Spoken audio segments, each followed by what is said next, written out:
Good evening, all. Ira Epstein with your financial market wrap-up, and this wrap-up is for the evening of Monday, 23rd of October, 2023, and the time 6:20 p.m. Central Time. Well, let's give a bit of applaud to Pershing Square's Bill Ackman. He made a great call.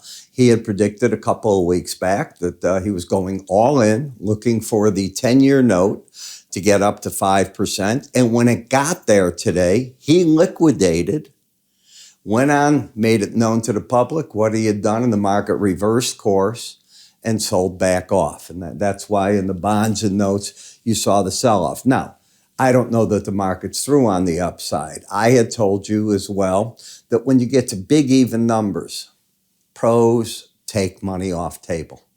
It could be 4.5%, 4.75%, 5%. If you move up in 25-point increments, that's it, because you haven't been at these highs since 2006. So these are big numbers, each one that you go through, and it made sense. Now, as for the event, over the weekend, a lot of people positioned themselves that Israel was going to go in to Gaza to root out the Hamas. That is not what's happened at all. Hamas is playing a very smart hand. They released 2 hostages. I think it was Friday or Saturday, 2 more today. They've offered up 50 more if they can get fuel and other goodies. Israel has to be careful here. The world situation, every day that their planes go in and they kill children and innocent Palestinians, that plays on a world stage, no question.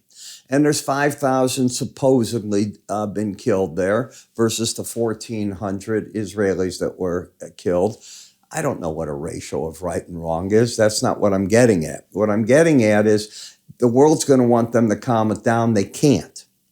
And the problem they have is Hamas is dedicated to the destruction of the Jewish way of life and all the Jews right over the border. So as much as the world wants this to stop, and I get that, how?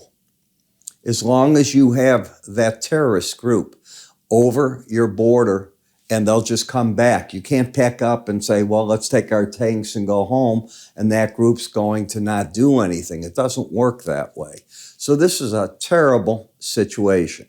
I don't know how it plays out. I know what the world stage is doing. Israel's got to make a decision. Is it willing to just absorb that and move? The longer they do nothing right now, the more pressure will come on them to not do anything.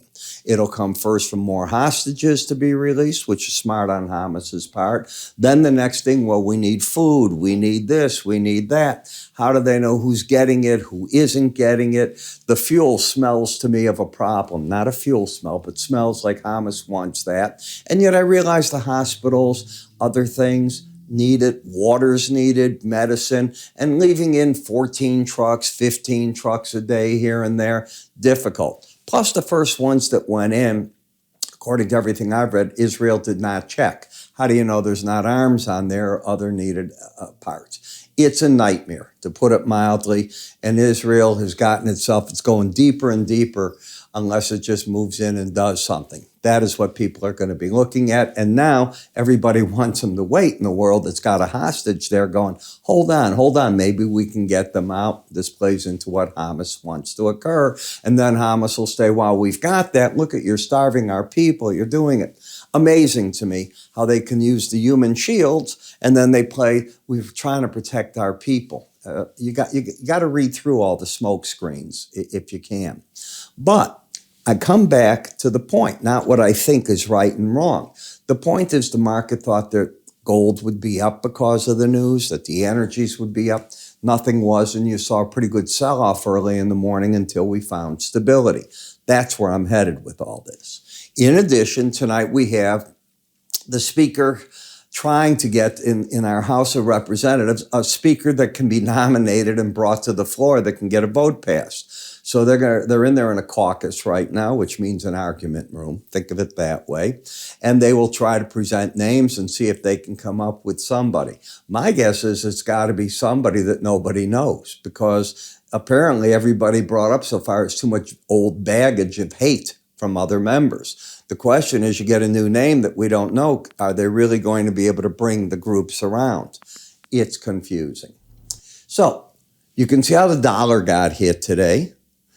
That lifted up. You went back to the 107 area in the euro. The British pound even rallied into the 122.50s. Most of the currencies got a bid today, Swiss franc included. You're looking at the copper. The People's Congress is now in their meeting. They start now, and we will see just what they want to come up with in China. They've already tipped the scale that tomorrow they're going to approve $137 billion, putting into their economy to snap it and try to get something going. I would have been more impressed with 1.3 trillion, not 137 billion. It just got to be the way it is. On the energy market, nothing has really changed, all right? The game has changed against Israel, no question about that. It's gotten worse for them, not better. But that still keeps the bid here. And in the bonds and notes, okay, the first challenge of 5%, you got a bit of a correction back. Does that really matter? When you take a look at the S&P weekly, the market is still in that decline. We are certainly in a wild October. And as I said at the beginning of the month, this is often one of the wildest, most volatile months you're going to run into. Take a look. In October, you went up. This is where you ended. Remember that right here. You made your 38% retracement. I rarely show you Fibonacci. I didn't take it off because I said that's about it.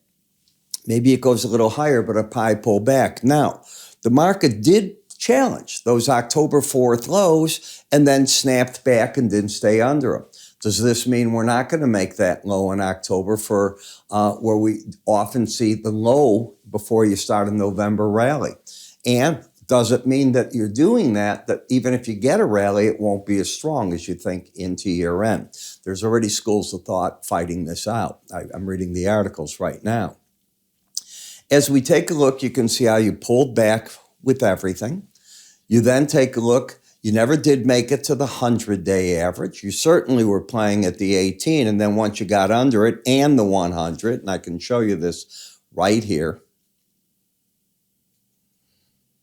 that pretty much did the market in last Thursday. Once you were under everything, now the trend is down. Here's what you have to start worrying about. Are you going to get a bearish formation where the 18-day average gets under the 200, the gray line? And if you can see that, it's starting to do that. Is it going to just kiss it and swing back up or get under it? If it does, that's another bearish, not a bullish event in the market. But the bullish part of the market, and there is one, is you're back to the Bollinger Band, and that's often an area where markets try to find their footing. So we'll see if that's what it can do. But the bears are winning out at this point. You are oversold into a Bollinger Band. I would assume that is where the pros are covering shorts. The resistance looks formidable, 43.30 to 43, let's call it 22. These two numbers right here. And if you get over it, then you've got the resistance back up here. That's if you can get there. Do I think new money is going to be deployed in the NASDAQ when you're oversold and down to a Bollinger Band? No. So we had a bull market rally that absolutely failed. This is a complete failure. But again, we're back into the support area of that October 4th timeframe. This is a very important area. It's going to determine what the market's going to do. The Dow, the same thing. Right back into that area, also oversold, not really trending one way or the other. And the weakest part of the market is the Russell. And again, I don't understand people that are trying to say the Russell, oh, this is going to be where you want to be. You want to be there when you have a feeling or believe, technically, that the interest rates have peaked. We haven't done that yet. There's no reason to think that's the case. And that'll weigh on this particular set of stocks more than the others. That's just how it works. When we get to the 10-year note, look at how you came down. You've been fighting at the lower band and you got to bounce. Now, it did not hurt that one of the big bears, Bill Ackman of Pershing Square, said he covered his shorts today. Okay, that gave the market a little goose. Maybe it can get back to the 18-day average, but has anything really changed? And it hasn't. And that becomes the real problem for the market. You're not going to hear much now from Fed members. Remember that? We go into the quiet period. We might be in it already because November 1st is when the meeting is, and that's going to be what? That's probably just over a week away. bouncing back and forth in the 5-year, no trend.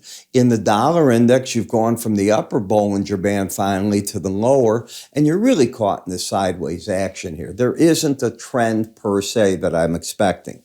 If you were to just stick your neck out and say, Ira, what is the trend? It's down. You have lower highs, lower lows, but you are oversold. You're at the Bollinger Band. You've hit your target. You've used a lot of energy. Could it go lower? Absolutely. Is there a reason to think it's going down here at this point? None. But as a chartist, you don't know what it is. Okay, it's bearish. If it had another leg down, that would be it. But more or less, because you only stay out of the Bollinger Band 5% of the time, and you rarely go from oversold to embedded on the downside. You don't do it very often in this market. It's very short-lived. Market's been having a tendency to go back up. I would think that you're taking out the die-hard bulls, and we'll have to get a new group in there. In the eurocurrency, our work was friendly. It went up to the band. It's the flip-flop of the dollar.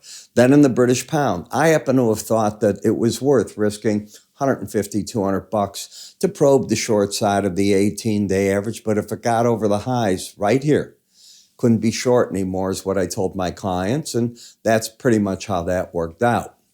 Now, when we step over to the Bitcoin, so I've been telling clients and you that I think that you can only be playing the long side because I expect the SEC is going to approve very shortly now a whole group of ETFs. I don't see how they can't.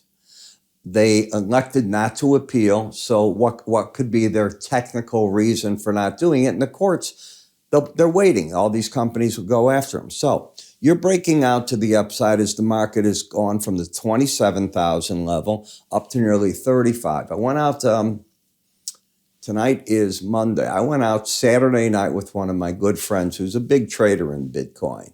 He's going, all right, what do you think? I said, well, you got to be a buyer of the markets. I know he was buying yesterday after we did that. And I said, but it's over Bollinger Bands. He said, well, why are you bullish? I said, because they got to go with the spot ETFs. And away you go. Do I know if he made $1? I don't have the slightest idea.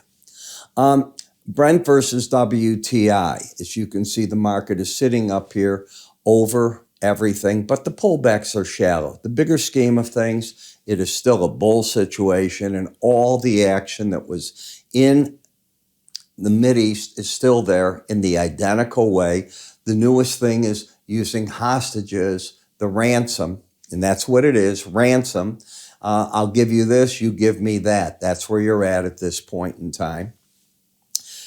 Overbought? Yeah. Correcting it, though. So once you're under the 70 level, you're not overbought anymore. Trend is certainly up, and support's a little lower, 87.62.